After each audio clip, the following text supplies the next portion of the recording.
Salah seorang pakar ekonomi Islam, Profesor Dr. Rafiq Yunus Al-Misri, dalam buku beliau tentang riba, beliau menjelaskan ayat ini mukjizat.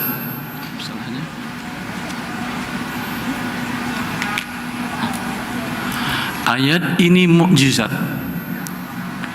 Allah jelaskan kata dengan menggunakan kata mahaqa, sangat cocok untuk bagaimana riba menghancurkan mata uang.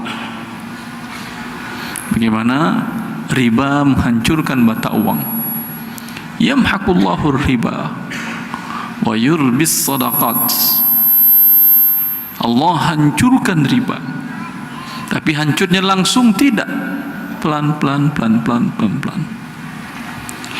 Dijelaskan oleh Dr. Rafiq Al-Misri dalam buku beliau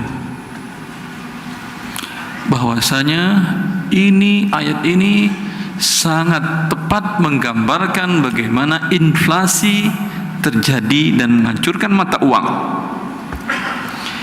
Inflasi terjadi pelan-pelan setiap tahun 0,5%, berkurang daya belinya 5%, kadang 3%, kadang 7%. Dan teori inflasi dari zaman semenjak manusia membuat teori inflasi sampai sekarang. Coba, siapa yang pernah belajar ekonomi? Siapa yang pernah? Belajar ekonomi nggak pernah ya, tapi Anda pedagang semua. Pelaku ekonomi nggak masalah. Semua teori inflasi mengatakan bahwasanya yang menyebabkan terjadi inflasi adalah riba. Bagaimana riba menyebabkan terjadi turunnya daya beli uang? Bila seseorang meminjamkan uang 1 miliar, nanti setelah 1 tahun bayar tambah 23%, berarti 1,23 kan ya? 1.230.000.000. Dari mana dia dapatkan terus 30 juta itu?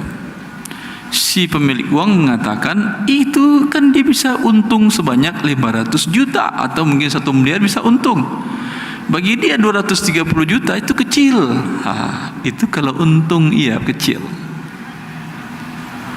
Tapi apakah ada jaminan ketika Anda memulai suatu usaha pasti untung? Ada?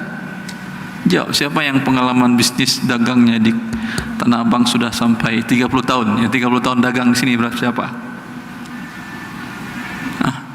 Ya Pak. Apakah terus untung Pak? Tidak. Kalau bilang iya, ada yang bilang iya, pasti dia bohong. Karena kalau dia bilang terus untung, sekarang dia jadi pasti orang terkaya di dunia. Untung terus tiap hari. Tidak ada. Pasti ada yang untung, pasti ada yang rugi. Lalu kalau dikatakan bahwasanya bunga uang itu atau riba itu adalah mengambil sebagian keuntungan dibagi 2, sebagian untuk pemilik modal, sebagian untuk si pengelola. Itu kan kalau untung bisalah dibagi. Tapi apakah selamanya untung? Tidak. Tapi apakah bunga ditetapkan selamanya atau sesuai dengan keuntungan? Selamanya. Berarti pasti siapa yang rugi? Pasti yang menggunakan uang pinjaman dari riba itu.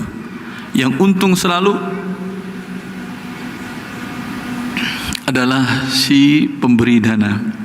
Dan Allah mengatakan dia yang beri dana 1 miliar tadi, lalu dapat bunga 23% setahun, dapat 230 juta tanpa bekerja, tanpa risiko.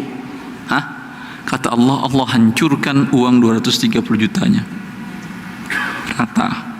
Sampai pun modal pun hancur. Biasanya begitu atau tidak? Anda yang memulai usaha dengan pinjaman riba, jangan berpikir pernah akan kaya. Berpikirlah kapan Anda akan dikejar debt collector. Karena Anda menentang Allah yang membuat langit dan bumi ini, yang membuat kaedah yamhaqullahu riba. Allah hancurkan riba itu. Ustaz, Amerika nggak pernah dikejar debt collector. Kata siapa nggak pernah dikejar debt collector?